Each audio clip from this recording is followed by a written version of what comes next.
2014, we had gotten alerts from the Coral Reef Watch program that we were going to be experiencing a bleaching event. And at first we were a bit startled. We didn't think that we were going to be experiencing that. Hawaii had never at that point really experienced a mass bleaching event in the main Hawaiian Islands. We took the forecast that we had gotten from Coral Reef Watch, and we got in the water in Kaneohe Bay here on Oahu, and we actually saw with our own eyes what a high to severe bleaching alert really looks like. It was really dramatic. We had anywhere from 80 to 90% of our corals that were completely bleached white. And for a lot of us on that team, we had never swam over a completely bleached reef like that. And so it really was startling. It was like swimming over a skeleton of a reef. The fish were there, but the foundation that holds it together was really in peril at that point.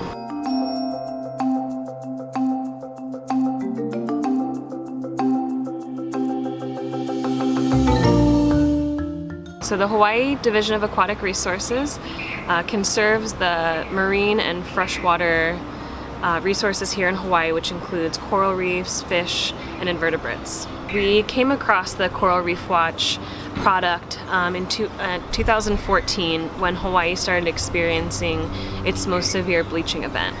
And basically, as managers, we were looking for answers on what we can expect out of this thermal anomaly that we were having, how bad it was going to get, if we could tell where the bleaching was going to be the worst. And in that moment there was really a lack of information. We were looking for consolidated, concise information that we could use in our decision-making plans.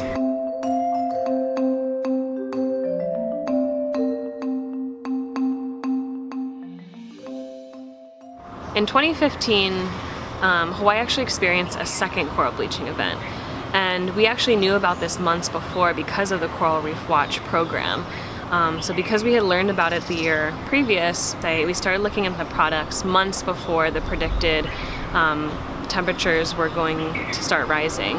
And how we used the product was that we started looking at these forecast maps, and we started seeing that the temperatures were going to raise specifically in one area of the state along the western coast of the island of Hawaii Island. And so we brought that to the managers at Division of Aquatic Resources.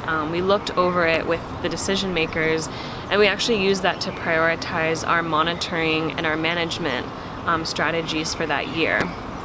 And we're now using it after the bleaching event to try and think of what we can do to accelerate the coral's recovery.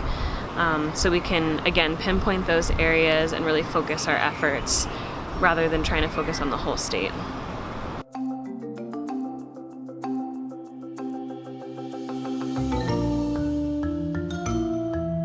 So yeah, the value of the Coral Reef Watch program, I would say before we had the product, it would take us anywhere from 6 months to up to a year to really mobilize a response to a coral bleaching event.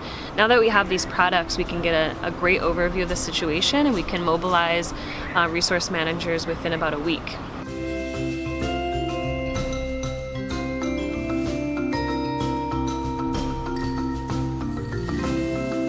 We use satellites to look at the sea surface temperatures that cause coral bleaching and other environmental stresses to coral reefs.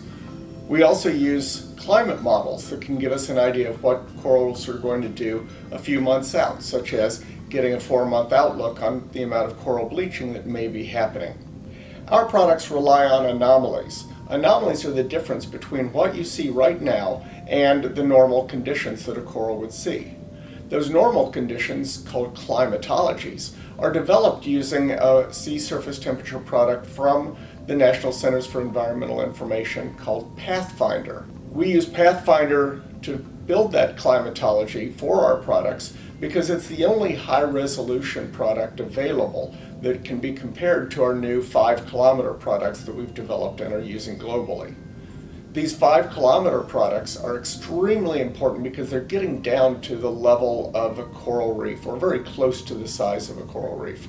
Resource managers can then look, for example, at what it's like from one reef to the next as you go up and down the Florida Keys or anywhere else in the world. They can look at what the differences are from one side of the island to the next.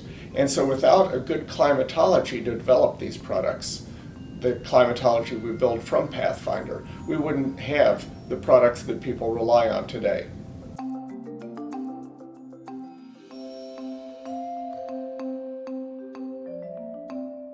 So coral bleaching is a general stress response to a variety of factors.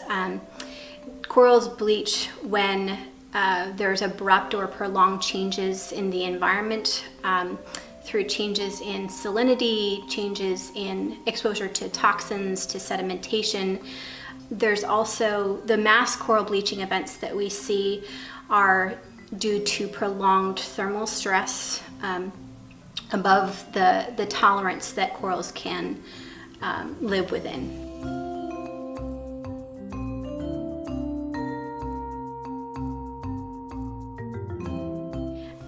The Hawaii Institute of Marine Biology is a research institute that is part of the University of Hawaii at Manoa, and we have a team of faculty, graduate students, and postdoctoral researchers conducting a wealth of research on everything from coral physiology to marine mammals. The Pathfinder climate data gives us a long-term climatology for us to compare deviations or changes to what's expected and what the corals normally experience. So we use this information in order to forecast disease outbreaks in the Hawaiian archipelago. Diseases are a normal aspect of every ecosystem, and it's okay when you have low levels of disease prevalence, but when you have a disease outbreak, it can often lead to reduced fecundity, so the corals can't produce as many offspring. It might slow their growth, or it can even kill the entire colony.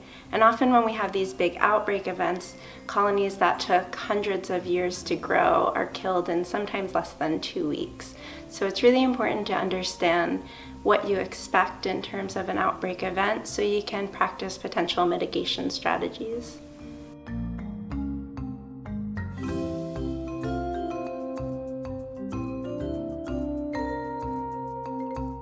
We are using the NOAA Coral Reef Watch products in several capacities.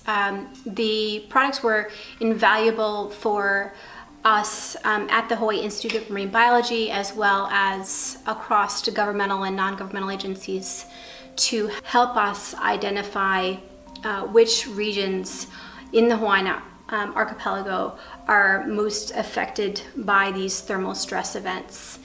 And predicted to have elevated levels of bleaching. And so with that, we're able to deploy our monitoring teams to survey those areas that are forecasted to be at most at risk.